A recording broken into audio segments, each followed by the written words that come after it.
कारण साफ था।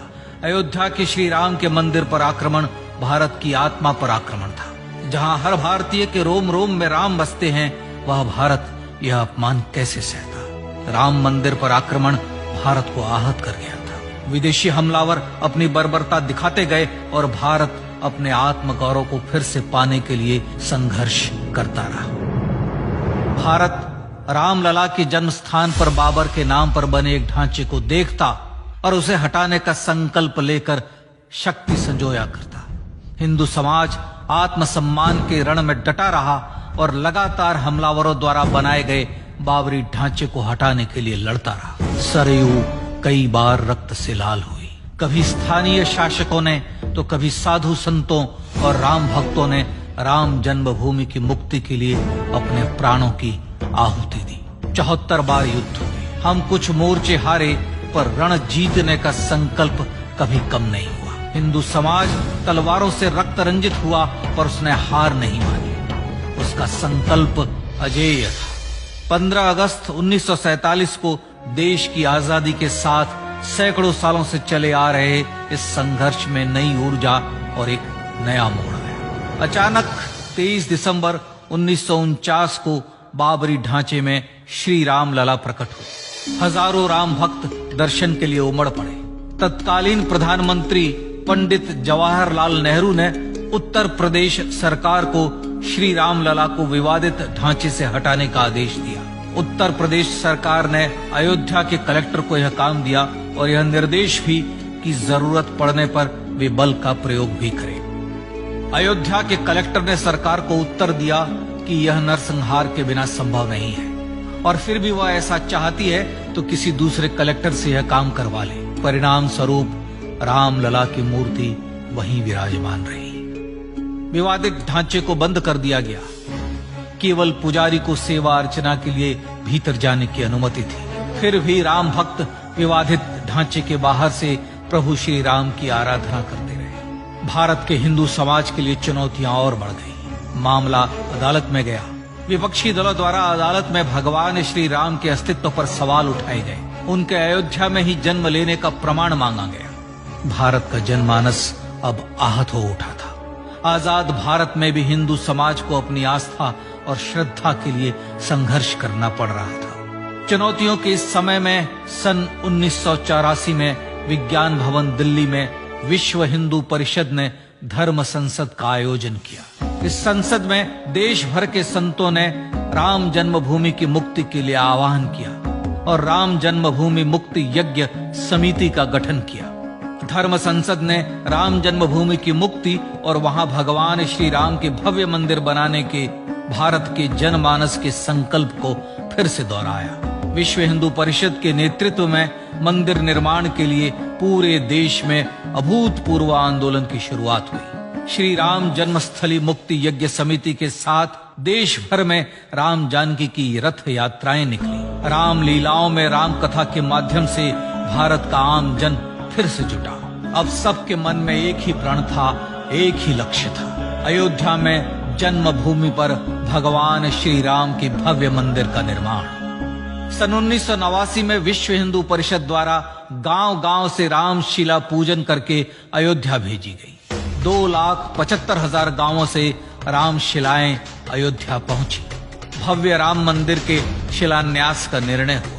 पूज्य संत महात्माओं और हिंदू समाज के अन्य प्रमुख नेताओं के निर्णय के अनुसार अनुसूचित जाति के प्रमुख नेता श्री कामेश्वर चौपाल ने 9 नवंबर 1989 को मंदिर निर्माण का पहला पत्थर रखा। राम जन्मभूमि पर मंदिर निर्माण के लक्ष्य की पूर्ति के लिए सन 1990 में सोमनाथ से अयोध्या के लिए श्री लाल कृष्ण आडवाणी ने रथ यात्रा की शुरुआत की। देश में जन भावनाओं का ज्वार उबड़ने लगा। श्री लाल कृष्ण आडवाणी के रथ यात्रा के साथ साथ मंदिर के लिए जन समर्थन बढ़ने लगा और छद्म सेकुलरवाद बेनकाब होने लगा। इस जन आंदोलन को रोकने की तमाम कोशिशें हुई, पर सब व्यर्थ हुई। विश्व हिंदू परिषद ने देशवासियों से अयोध्या में जन्मभूमि पर मंदिर निर्माण के लिए 30 अक्टूबर और 1 नवंबर 1990 को कार सेवा का आह्वान किया। परिणाम स्वरूप लाखों राम भक्त कार सेवा के लिए देश के कोने कोने से अयोध्या आए।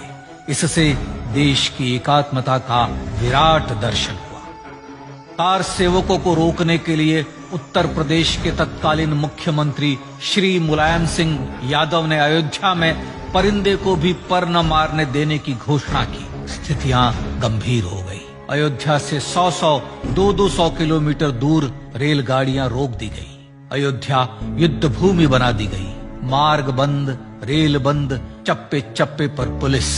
अयोध्या सैनिक छावनी में बदल गई। राम नाम पर ऐसी पाबंदी कि अर्थी ले जा रहे लोगों तक को रोका गया, क्योंकि वे राम नाम सत्य कह रहे थे। लेकिन सैकड़ों किलोमीटर की यात्रा कर कार सेवक अयोध्या पहुंचने लगे। राम के गीत गाते, होठों पर हंसी और पांव में छाले लिए राम काज के लिए राम भक्त देश विदेश से अयोध्या पहुंच ही गए।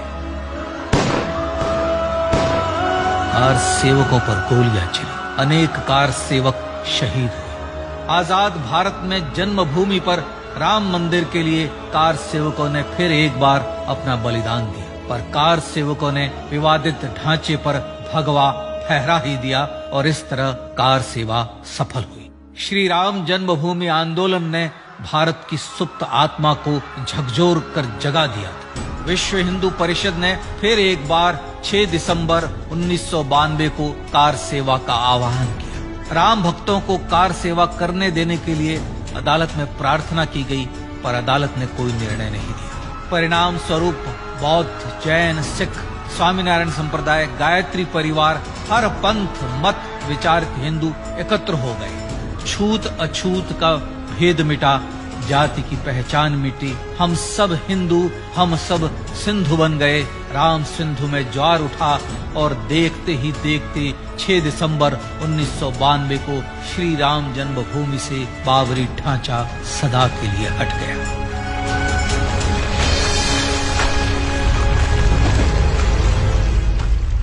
यह क्षण शौर्य, न्याय और सत्यमेव जयते का क्षण था।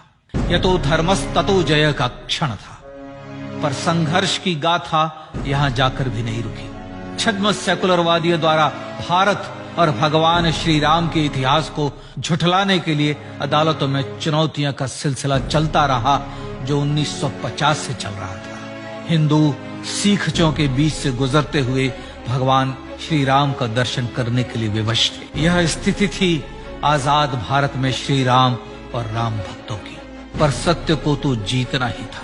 आखिरकार देश के सर्वोच्च न्यायालय के 5 जजों की खंडपीठ ने 9 नवंबर 2019 को ऐतिहासिक निर्णय दिया और यह कहा कि अयोध्या जन्मभूमि परिसर की पूरी 67 एकड़ भूमि रामलला की, और न्यायालय ने भारत सरकार को जन्मभूमि पर मंदिर बनाने के लिए एक ट्रस्ट बनाने का आदेश दिया। सर्वोच्च न्यायालय के आदेश के अनुसार भारत सरकार ने 5 फरवरी 2020 को श्री राम जन्मभूमि तीर्थ क्षेत्र नाम के ट्रस्ट का गठन किया और राम जन्मभूमि न्यास की भूमि जो सरकार द्वारा अधिग्रहित की गई थी, उसे ही नवनिर्मित न्यास को वापस दे दिया गया।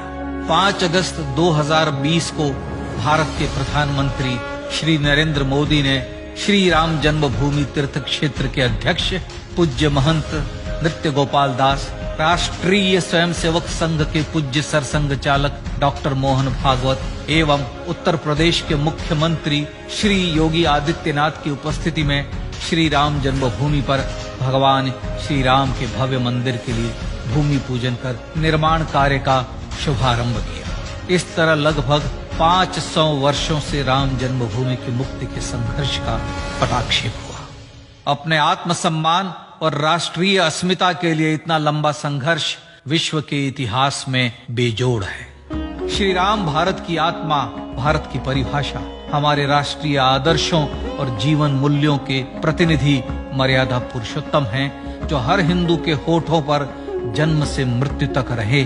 बस यही हर हृदय में प्रार्थना होती है। राम भारतीय राष्ट्रीय स्वाभिमान और आसेतु हिमालय से समुद्र पर्यंत तक जन जन को एकात्मता के बंधन में बांधने वाले रक्षा सूत्र है। अयोध्या स्थित श्री राम जन्मभूमि पर बाबर का हमला वास्तव में भारत के स्वाभिमान और राष्ट्रीयता पर हमला था। प्रधानमंत्री श्री नरेंद्र मोदी द्वारा श्री राम जन्मभूमि पर राम मंदिर का पुनः निर्माण न केवल बाबरी मानसिकता का पराभव है, बल्कि संपन्न, सुखी, सुसंस्कृत, सर्वशक्ति संपन्न स्वराष्ट्र का सूर्योदय भी है। यह उस राम राज्य की दिशा में वह कदम है जिसकी अभिलाषा राजराजेंद्र चोल, कृष्णदेव राय, छत्रपति शिवाजी महाराज से लेकर महात्मा गांधी तक ने की थी।